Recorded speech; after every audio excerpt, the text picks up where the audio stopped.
This is Joanna Gomez, a sophomore at Lehman College.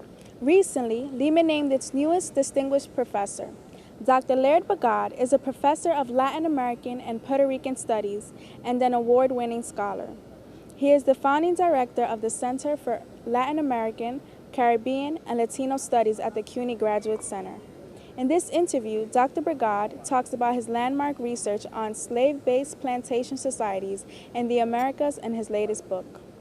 My experiences in Cuba in the early 1980s, which led to the publication of my second book, which was a history of the province of Matanzas, which was the greatest sugar-producing and slave-holding region in the Caribbean during the 19th century, led me to visualize another project, which I initiated with some colleagues at the University of Havana, which led to the writing of my third book, which was called The Cuban Slave Market. And the research for that book was undertaken by a team of researchers comprised of 13 Lehman College students who I recruited and taught for a year before they went to Cuba on all the nuances of Cuban history, and 12 students from the University of Havana.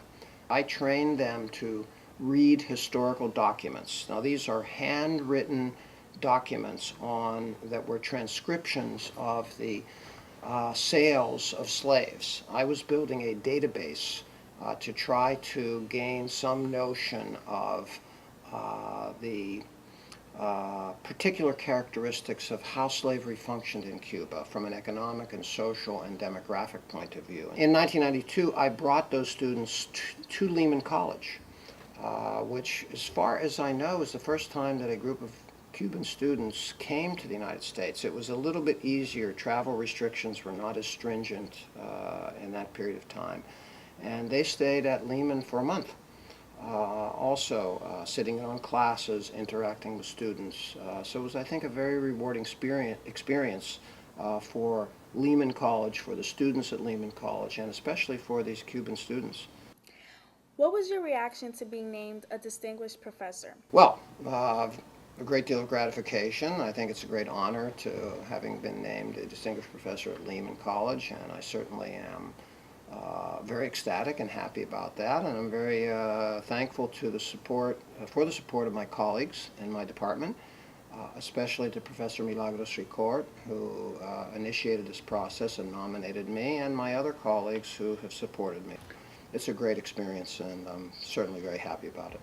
Okay, so what projects are you currently working on?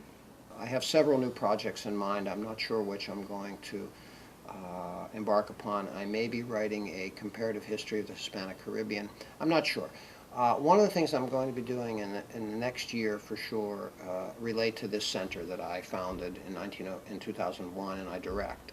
I'm going to be doing some smaller studies on Latinos in the United States that are not treated in my book, and I do a lot of mentoring of students here. And I'm involved in something that is very important to me as a scholar and as a director of this center and as in some ways, a social and political activist. I've embarked upon a program in collaboration with some people in the City University of New York and here at the Graduate Center to raise funds to create fellowships for Latinos to enter PhD programs. There is an extraordinary underrepresentation of Latinos in the ranks of American universities at the professorial level. Very, very underrepresented. Only about 2 to 3% of professors in the United States are Latinos, and one of the reasons is that they're not getting PhDs. And one of the reasons they're not getting PhDs is because there is no funding, that is fellowships that are offered to Latinos. So my center here has embarked upon a project, and we're looking for support all over the place to create an endowment which will fund Latinos who want to enter or successfully are admitted to graduate programs at the Graduate Center here at CUNY. Okay. What do you want people to take away from your work? Again, I started graduate school in 1973. That's a long time ago. So I've been involved in this academic world for a very long time. And I view my work as part of sort of almost a collective effort.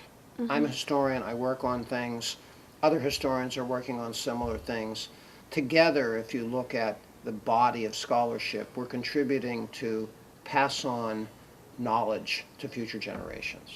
Knowledge that will be taken and examined and re-examined, and some of the things that I've written will be challenged and rejected. And so what I think, if I was to say what kind of academic or intellectual legacy that I would want to leave, I want to stimulate others to examine the kinds of questions that I have posed and challenge them and question them and validate or invalidate some of the findings that I've had. If future generations of scholarship use some of the works that I've produced as a point of departure for asking new questions and providing new answers, that would provide me with a great deal of satisfaction.